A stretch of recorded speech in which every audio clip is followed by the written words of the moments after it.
Okay, that leads right into it. What is the high level thesis? Why are you concerned about? And well, to be fair, we should say for the listeners, maybe give context of when you wrote this, because a lot of this stuff, the concerns have started to appear, as we're recording this on Halloween in October 2023. So I wrote my article, Problems at Hershey, in July 2023, and the stock is down about 20% since then. However, I think they still have more problems, and I think it's still a great short, and there's a lot to play out. So the overwhelming majority of my thesis here, overwhelming majority of my concern, is new competition from Feastables. So like we mentioned briefly earlier, Feastables was a chocolate brand founded in January of 2022, so it's less than 2 years old, by this incredibly popular, probably the most popular YouTuber ever, Jimmy Donaldson, this 25-year-old who has a channel called Mr. Beast. He regularly pulls in about 1 billion views, every month. His new videos constantly get 100, 200, 250 million views. This guy is the most popular YouTuber to ever exist and continues to grow. And I think he's just a fascinating person. So if you're interested in this thesis, you need to learn a little bit about Jimmy Donaldson. And his new chocolate brand, Feastables, even though it was launched less than 2 years ago, has had a tremendous amount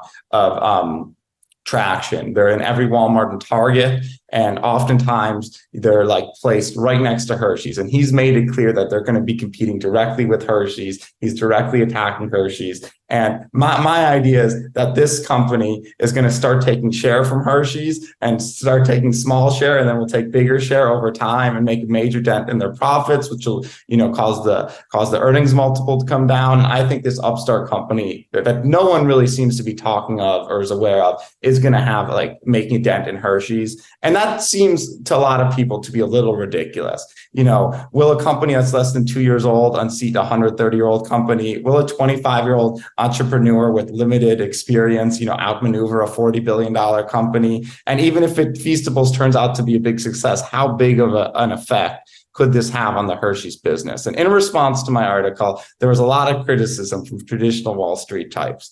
And the three kind of common points of criticism around Feastables and just creator brands in general is, first, creator brands like Feastables are insignificant, in size compared to Hershey's. That's kind of criticism number one. Criticism number two is, even it might get sales, but it'll never get the distribution to compete with Hershey's, which has been around forever and has established relationships. So the second criticism is around distribution. And then the third criticism is, even if it gets sales, even if it gets distribution, what happens in all these cases is the established brand like Hershey's will just pay a few $100 million or $1 billion and buy it out.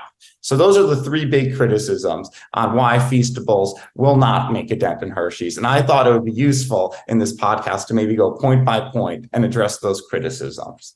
So the first criticism, here around Feastables and Hershey's is that it's naive to think an upstart is going to get significant share on the scale of Hershey's $8 billion in North American chocolate sales.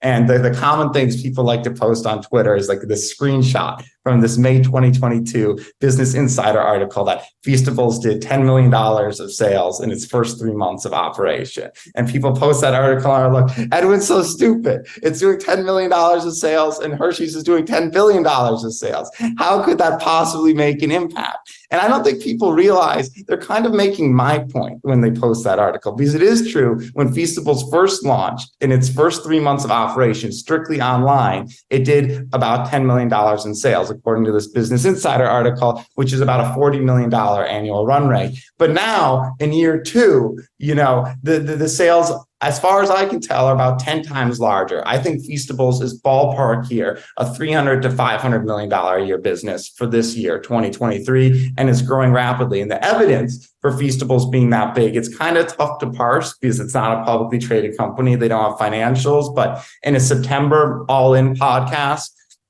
last month, Mr. Beast was interviewed by David Sachs, who asked, how big is the business for you? And he said, this is our second year. We'll do a couple $100 million, and later said they could expand to $1 billion over time.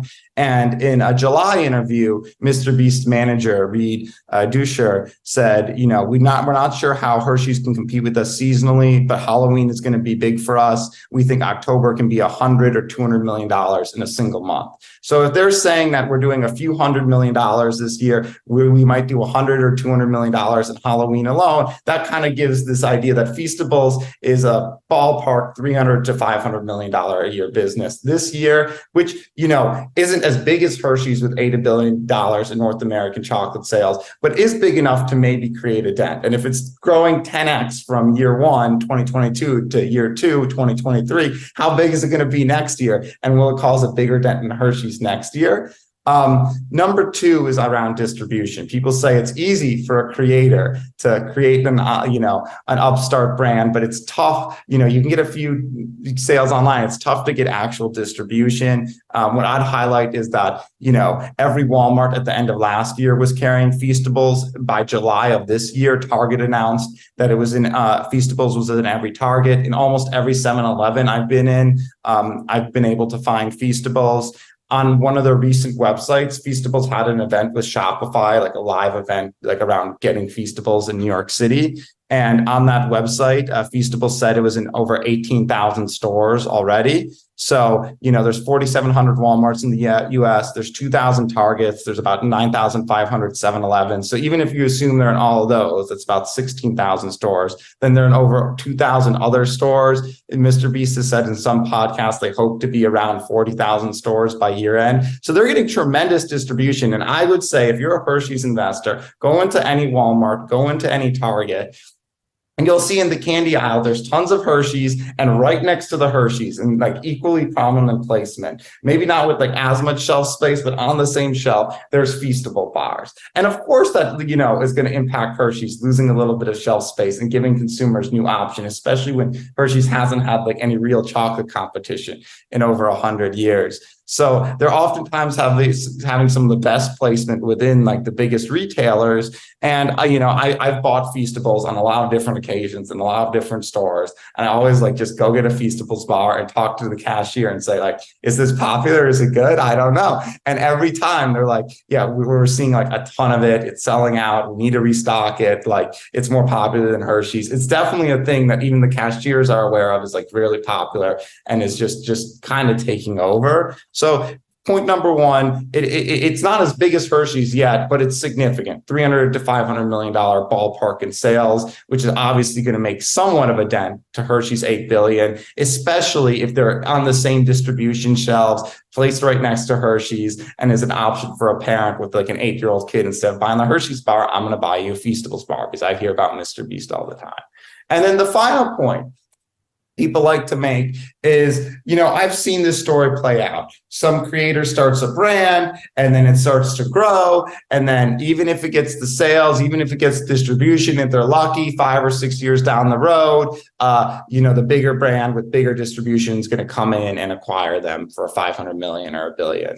And, in a podcast in September, Mr. Beast manager was asked this exact question, what number would cross the threshold of where you take an acquisition offer from one of the big CPG companies if they came to you at the end of the year?